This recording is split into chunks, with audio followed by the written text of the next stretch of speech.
February is Black History Month, and one faculty member at a local college had the chance to share his experiences photographing dignitaries and historical figures in Selma, Alabama. His photos document the history of what is known as Bloody Sunday, an attack on civil rights marchers in 1965. Arlisa Sugart has the story. I am very pleased today to be joined by two members of the staff at Luzerne County Community College, and that is Kristen Corcoran, who is the Director of Student Life and Athletics, and also we have Jim Cavanis, who teaches photography at LCC, but he is also an internationally recognized documentary photographer. Thank you both for being here today. Thank you. Kristen, I'm going to start with you. I know there's been quite a few activities and events happening to celebrate and educate about Black History Month. So tell us a little bit about that. This month we planned a program around Selma, the movie that documents the voting rights in 1965. We asked Jim to come in and help us with some of his photography and the research that he's done. And we are also planning a Black History Month bingo virtually for all of our students who want to participate. Kristen, why is it so important for Luzerne to do this? It's important because we need to be able to represent all of our students here, and we need to be able to recognize the history of all of the different diversities that are part of the Luzerne County student population. Now, Jim, you teach photography, but your resume is spectacular. As we said, internationally recognized documentary photographer. So you have photographed dignitaries and historical figures. So tell us what it was like presenting this program to the students at LCC. Well, I've been traveling to Selma now for over 20 years documenting this history. And so at this point in my career and what I've been doing, I really feel like it's an obligation to share this part of our nation's history so we don't repeat it.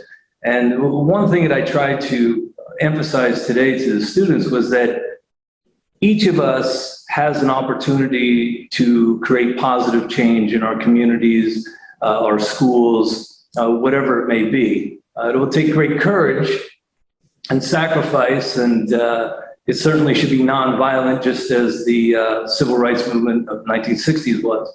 But I really wanted to make sure that they understood what happened and their responsibilities. Do you find that the students are well educated on this subject matter, or are there many that are not aware of it? I wouldn't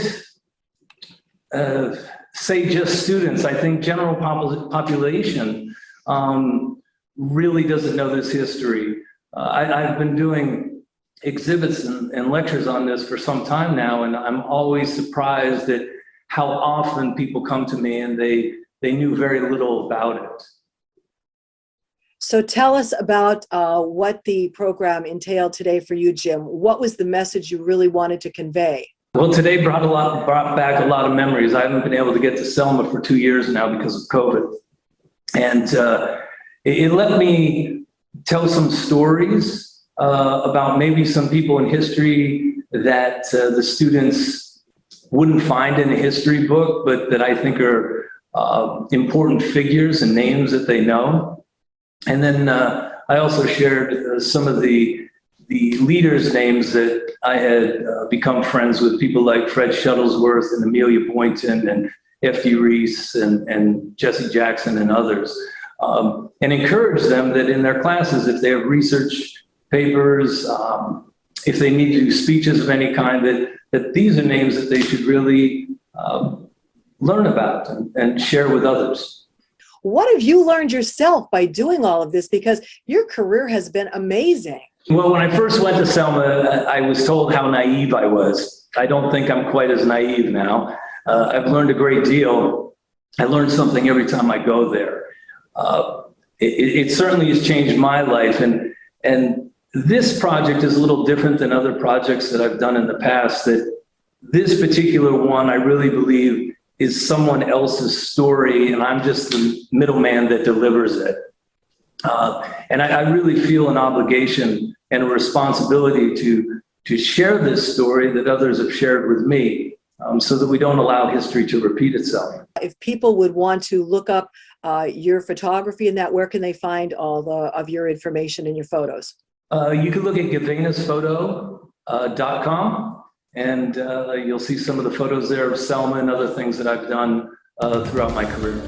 Today's news feature is brought to you by The Cheese Store and more. Go to their Facebook page to see their specials and check out their catering menu.